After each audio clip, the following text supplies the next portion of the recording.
afternoon. This is Shay all day. I'm over here at the beautiful Union Station near Olvera Street here in Los Angeles, downtown Los Angeles. And I just wanted to, it's been a while since I've been on here, but just some revelations that I've had in terms of why it's not recommended that you entertain company with those that are unequally yoked.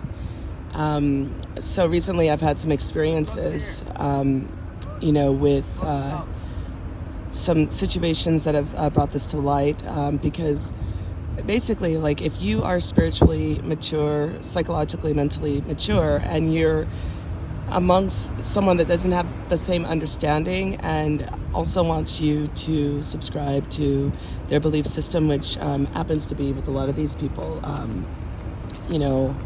a lot of the teachings from the New Age, they're not understanding that I've done, I would say, like about 20 years of New Age.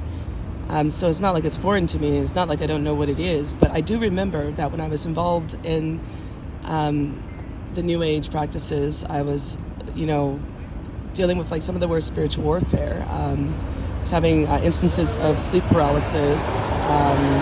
A lot of it actually, like seeing like dark shadow figures, like weird, like supernatural occurrences. And, I remember being in front of a mirror and this reptilian-like creature and like what looked like a really expensive Armani suit sat in front of me with like something that appeared to be a contract.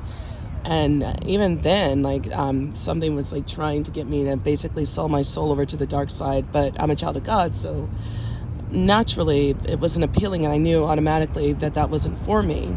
But it took me a while, to realize that a lot of the things that I was experiencing was because I had that belief system. So and now, I meet people, and a lot of people are indoctrinated into the New Age, and they think that because I'm a believer that I'm foolish and I haven't quite figured out anything. And none of these people, of course, have even attempted to read the Bible, really, if you ask me. I don't know. Some of them say that they're former Christians, but then you must not have had a relationship with God. But that's neither here nor there for me. I just know, personally what resonates for me and my relationship with Jesus. So these people will pull you away from Jesus if you do not especially have a firm relationship with God.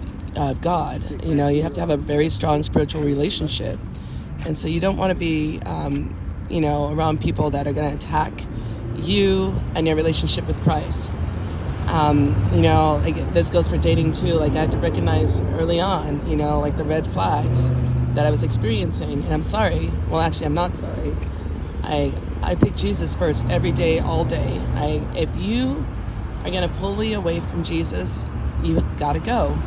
And if you are going to try to convince me that I need to be, promiscuous and doing cocaine and all kinds of things that just don't resonate with my soul, and that by pursuing my goals because it's bigger than me, when God gives you an assignment, you got to go full force. I mean, sometimes you're going to feel like taking a break, you're going to be exhausted and everything, but this is not about me.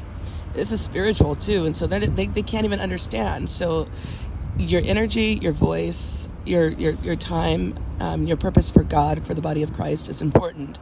So I've learned that people that aren't even believers, that you may spend a lot of time with, it's not worth it. It's better to just, go and find fellowship with other believers, because those that do not believe, and they may not always be that way.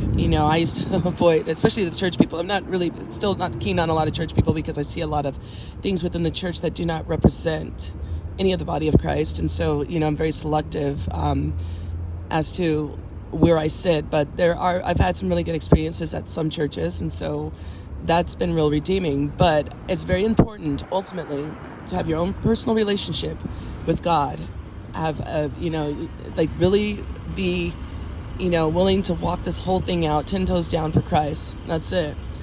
I don't care what anybody tells me. I've been on all sides. I'm extremely open-minded, and I like listening to everyone's story, and I respect you, but please do not suggest to me that I need to discontinue my relationship with Jesus, because Jesus ain't going nowhere. And this has been Shay all day. I've been on here for about 5 minutes. Like pretty soon I got to go clock out. It's another beautiful day in California. Always, always, always. Every single day that I wake up, like I have a morning ritual every day. I got to speak to Jesus first, because he's the one that's, God is the one that's done everything, and that everything that's come to pass at this point in my life and much later. So I hope you guys have a good one. Bye.